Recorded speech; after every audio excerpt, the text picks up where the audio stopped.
liberdade de expressão.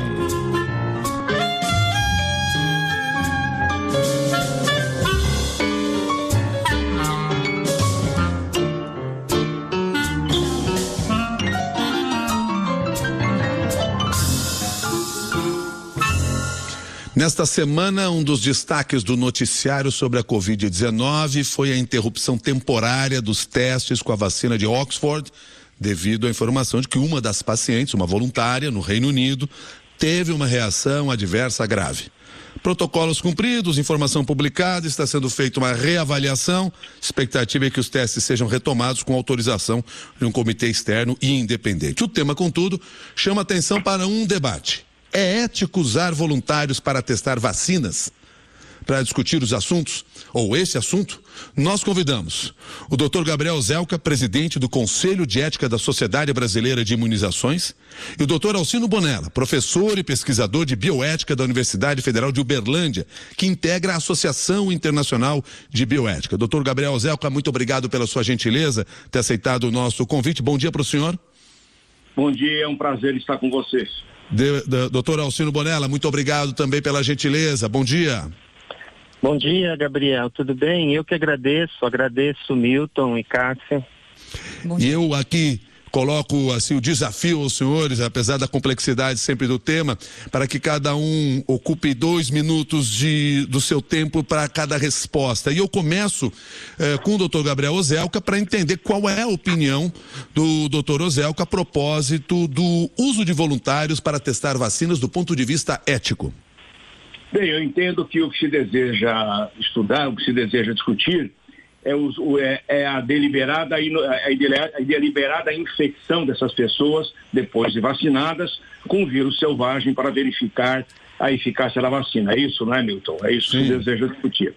Bem, existe uma tradição já longa na medicina do envolvimento de pessoas voluntários com estudos desse tipo, e algumas vacinas recentes que estão em uso, como a vacina da febre tifoide, uma das vacinas da cólera, envolveram voluntários que foram infectados deliberadamente com esses patógenos, com a Salmonella typhi e com a bactéria que causa cólera, depois de vacinados, e isso ajudou muito no desenvolvimento da vacina. Entretanto, no caso da Covid, esse tipo de procedimento levanta problemas éticos de grande complexidade, que é o que eu acredito nós vamos discutir aqui. Eu vou ter o prazer de discutir com o Alcino. E aí eu aproveito então para ouvir a sua opinião, doutor Alcino Bonella. A minha opinião é que a nossa primeira resposta intuitiva à ideia de fazer esses estudos de provocação, que é o nome que a gente poderia dar, outros chamam de estudos de desafio, é que, por se tratar de uma doença nova, com um patógeno ainda não totalmente conhecido, e por não termos um tratamento eficaz, seria ruim a gente fazer os testes. Mas, por outro lado, a ideia específica que está sendo proposta e que é muito cuidadosa para proteger tanto a autonomia do paciente quanto os riscos que ele sofreria, tornam a proposta ética, ou seja, na minha opinião, é aceitável que nós aceitemos nesse momento, é aceitável, e eu acho que no Brasil é mais que aceitável, é uma exigência que a gente leve muito a sério, por 3 razões. Na verdade, a ética tradicional da pesquisa com seres humanos não é claramente contrária a esse tipo de abordagem, por causa do princípio da beneficência e da ponderação de risco e benefício. O valor social de conseguirmos boas e mais rápidas vacinas é muito alto. E, além disso, há todo um cuidado com a autonomia dos pacientes. Então, não é claro para mim que a ética tradicional feriria essa proposta.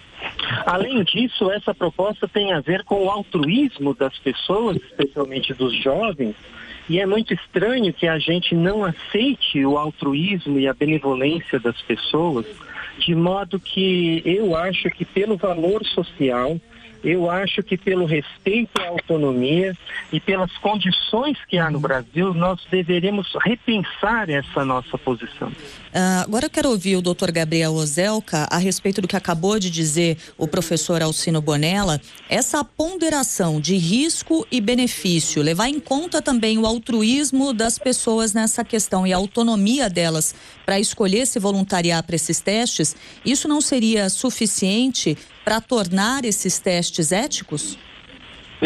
Cássio, eu colocaria uma outra ponderação nessa nossa complexa discussão. É a existência de outros mecanismos e outros estudos que podem dar os mesmos resultados. É importante salientar que nos estudos que foram feitos com desafio, envolvendo voluntários humanos, e que, como eu já disse, ajudaram no desenvolvimento de algumas vacinas, por diferentes condições, não havia possibilidade de realizar o tipo de estudo que está sendo feito agora com as vacinas de Covid. Eu acredito que com 8 estudos em fase 3 e um número muito grande de estudos agora em fase 1 e 2, ou já quase 2 para 3, nós vamos ter a resposta do que as vacinas são capazes de oferecer ou não são capazes de oferecer num período de tempo razoavelmente breve, sem a necessidade, nesse caso, de usar o desafio humano. Quais são os grandes problemas que eu vejo nessa questão do desafio? Embora entendendo bem as questões do altruísmo e entendendo que qualquer participação seria absolutamente voluntária e, nesse caso, bastante altruística, nós estamos lidando com uma doença que nós ainda não conhecemos bem, cujos efeitos a longo prazo, eu quero salientar isso, não é apenas a questão da letalidade dessa doença, que é uma doença que mata jovens, inclusive, mata menos, sabidamente e reconhecidamente, mas mesmo os jovens que participariam dessa pesquisa estariam sujeitos ao risco de morte e ao risco de complicações de longo prazo que nós não conhecemos muito bem. Todos que estudam Covid insistem em dizer: esta é uma doença que nós estamos aprendendo todos os dias. Os efeitos a longo prazo não são ainda bem conhecidos. Então, levando em conta todas essas características, eu acredito que neste momento talvez não se justifique ainda a realização de estudos de desafio com Covid. Veja, eu não estou descartando que no futuro próximo, no futuro a médio prazo, se venha a justificar para algumas vacinas a realização desse tipo de estudo. Me parece que com os dados que nós temos hoje, as coisas pendem mais para a não realização de estudos desse tipo. Professor Alcino Bonella, existem mecanismos alternativos para tornar essas pesquisas possíveis sem a utilização desses voluntários?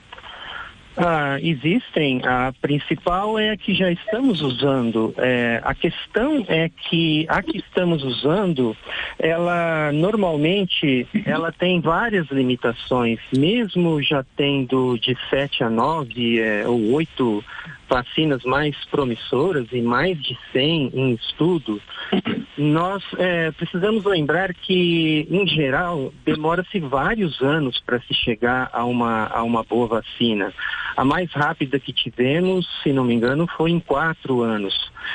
Temos informações de que apenas 20% das vacinas candidatas, quando começam as pesquisas, vão até o fim. E das vacinas em fase 3, 60%, 70% são descartadas na fase 3. Além disso, a primeira geração de vacinas, quando aparecem, em geral, elas são mais fracas na sua eficácia, na sua capacidade de imunização. Nós estamos também com uma necessidade urgente de promovermos muitas vacinas para podermos também acelerar o licenciamento e a produção em larga escala. Então, a questão é que os testes de desafio poderiam ser uma estratégia, pelo menos complementar, para termos informações mais rápidas, mais sólidas, para adiantarmos todo esse processo. Então, eu concordo com o professor Gabriel, doutor Gabriel, nós temos um problema ético maior, é uma questão complicada, e nós temos alternativas que estão em curso. mas nós não temos ainda vacina. E nós precisamos nos preparar para maximizar essa busca de uma vacina segura e eficaz. Eu só queria lembrar que o risco do paciente jovem saudável e sob uma monitoração de alto nível com as equipes que fariam a pesquisa é muito menor que o risco do parto cesariano, mesmo do parto natural. É muito menor do que a doação de um órgão, como um rim, para um parente que esteja morrendo. Doutor Bonella, então, eu vou nós vamos para uma última parte, um último tempo para os dois, e aí o senhor vai poder até complementar esse seu pensamento no seu argumento final. E nesse argumento final, eu queria, doutor Ozelka, trazer aqui, retomar aquilo que o senhor alertou logo no início dessa nossa conversa, até porque se o assunto já é complexo, se ele ficar confuso na nossa conversa, vai ser pior ainda. Quando nós estamos falando de estudos de provocação ou testes de desafio humano, seja o nome que se quiser dar, nós não estamos falando desses testes que estão sendo realizados neste momento pelos laboratórios, inclusive aqui no Brasil. Sim, exatamente. Esses testes não envolvem a provocação, não envolvem a infecção deliberada, ao contrário. Eles aplica-se uma vacina e a pessoa vive a sua vida normal, a exposição que ele teria eventualmente ao coronavírus, com a vantagem, quem recebeu a vacina, né? O estudo envolve grupo controle, grupo placebo, mas quem recebeu a vacina estaria possivelmente protegido. O que nós estamos discutindo é uma coisa completamente diferente. É a infecção deliberada de uma pessoa, não é? Que foi vacinada, né? Que foi infecção deliberada de uma pessoa com vírus e verificar se a vacina é capaz de protegê-lo. São coisas completamente diferentes. Eu gostaria de acrescentar, para terminar essa discussão, que eu acredito que pela qualidade dos estudos que estão sendo realizados em diferentes partes do mundo, pelo fato de nós ainda termos uma incidência grande de coronavírus em muitos dos lugares onde os estudos estão sendo realizados, tudo leva a crer que não talvez em outubro, novembro, como algumas pessoas estão dizendo, que creio que é um otimismo exagerado, talvez mais do que otimismo, é uma precipitação, mas no começo do ano que vem nós devemos ter informações categóricas a respeito do que essas vacinas podem oferecer. Eu finalmente chamaria a atenção dizendo o seguinte: esses estudos que envolvem um número grande de pessoas, que são os estudos que estão sendo realizados, têm dois objetivos: a avaliação de eficácia, mas também a avaliação de segurança. E o que aconteceu no estudo de Oxford mostra o cuidado que se tem com a avaliação dos eventos adversos. De modo que realização de estudos envolvendo um número grande de pessoas, embora custoso, embora leve tempo, tem a vantagem de poder trazer informações que podem ser generalizáveis. E essa é uma das características muito importantes desses estudos. Doutor Bonella, por favor, pode até complementar o seu pensamento anterior, que eu lhe interrompi, e traga o seu argumento final. O pensamento anterior era que nós já aceitamos que as pessoas corram risco numa série de atividades. Então, como sociedade, a gente aceita que muitos profissionais corram um risco significativo por lutar contra a Covid, como profissionais da saúde ou profissionais de serviços essenciais. E nós também, como sociedade, aceitamos a atitude altruísta, desde que esclarecida e voluntária, como, por exemplo, na doação de um dos rins a um parente. Em alguns lugares se aceita para um estranho.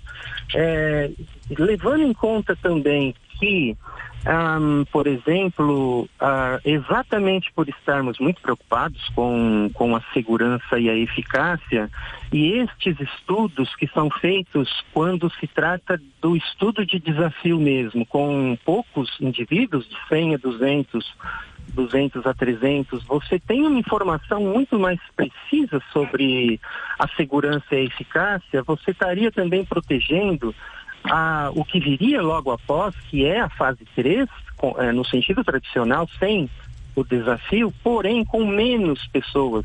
3.000 pessoas numa fase 3 após informações estatísticas e científicas muito sólidas, seria suficiente, se prevê, para já iniciar o licenciamento e logo a produção. Veja que a perspectiva realista é que o ano que vem nós iremos ter como vacinar 20% da população mundial.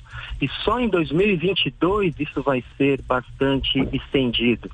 Então, eu acho que situações emergenciais podem justificar, mas isso é uma questão em aberta, eu concordo com o professor Gabriel, mas situações emergenciais, excepcionais, podem justificar soluções emergenciais e excepcionais diferentes do tradicional. E nós temos no Brasil como juntar a CONEP, a Anvisa, a Sociedade Brasileira de Bioética, numa força-tarefa que consiga monitorar muito bem esse tipo de pesquisa, junto com os melhores cientistas, inclusive o doutor Gabriel e suas equipes, para que a gente faça isso como um complemento para nos ajudar. Eu acho que, então, esse é o principal aspecto que eu gostaria de destacar. Doutor Alcino, muito pelo debate. Doutor Alcino Bonella, doutor Gabriel Ozelka, nós é que agradecemos pela gentileza dos senhores terem aceitado trazer a público aqui na CBN os argumentos sobre esse tema, que ficou muito claro, é complexo, mas ao mesmo tempo importante no campo da medicina. Este foi o Liberdade de Expressão de hoje, aqui no Jornal da CBN.